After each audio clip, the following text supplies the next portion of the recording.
We're gonna do another cooking video. Got another box opening here. Got this little box right here.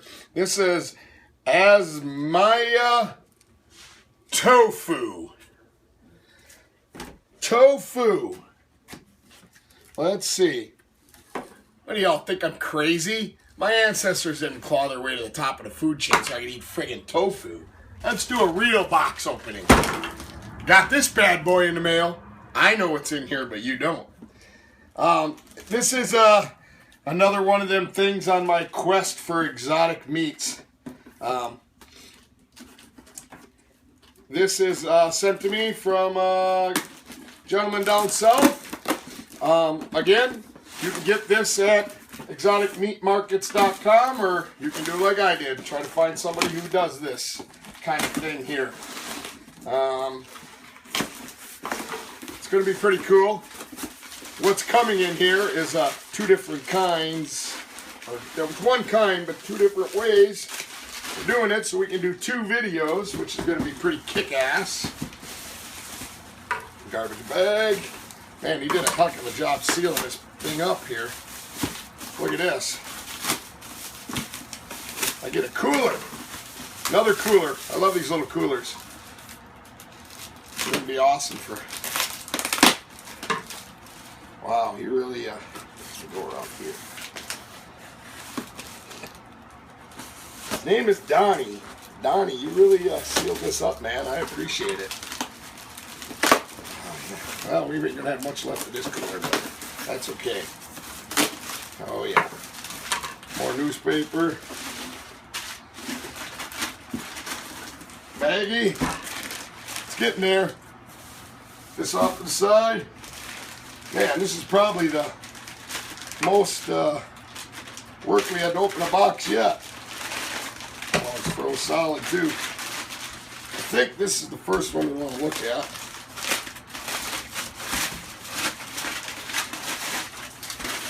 And this will tell you what it is. It's like freaking Christmas here. Oh yeah. Look at that. That's right, folks. We're gonna cook rattlesnake. So I got one here that we're gonna show you how to skin. We'll do a video on skinning it. And then over here, he was nice enough to send me, since there's not a lot of meat on a rattlesnake, and you know I like trying things different ways, he sent me a bunch of rattlesnake meat. So that's gonna be awesome. We're gonna let this stuff thaw out. We're gonna first thing we're gonna do is we're gonna deep fry some and taste it, because that's how everybody says to do it. So that's gonna be awesome. Can't wait. All right, we're gonna be cooking up our rattlesnake here for the first time. We are going to cook it. We're going to deep fry it. Got some potatoes I'm going to do. What we're going to do is, of course, we're going to take two pieces here. We're going to cook it just plain so we can get the taste. But everybody says it's good deep fried, so we're going to cook the rest of this deep fried. Got some open season Cabela's coating mix we're going to use. Some egg wash. And we're going to cook this in our cast iron wok. And then I'm going to cook potatoes in that. So we got some friends over, Ron and Deanne Skirvin. Mr. and Mrs. Sure-Shot, so their first time trying it too. So then let's put our two in without any seasoning, and we'll cook these first. I think you missed the Godfather part. Oh yeah, the godfather of bow fishing. That's really what he is. He's like 104 years old or something and can still out walk and run me. It's unbelievable. All right, when we get done cooking this, we'll be back.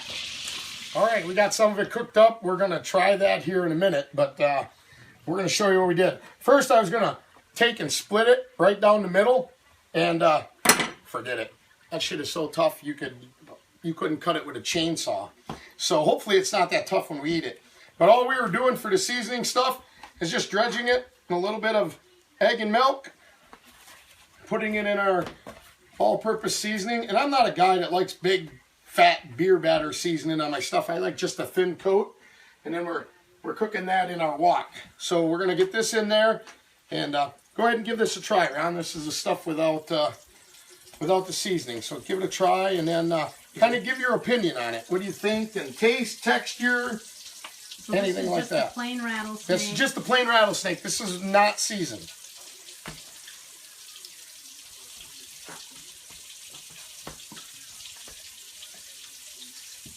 A little bit chewy. You probably don't want to hear this. Tastes a lot like chicken, and Does it? that's no shit. That's awesome. Yeah.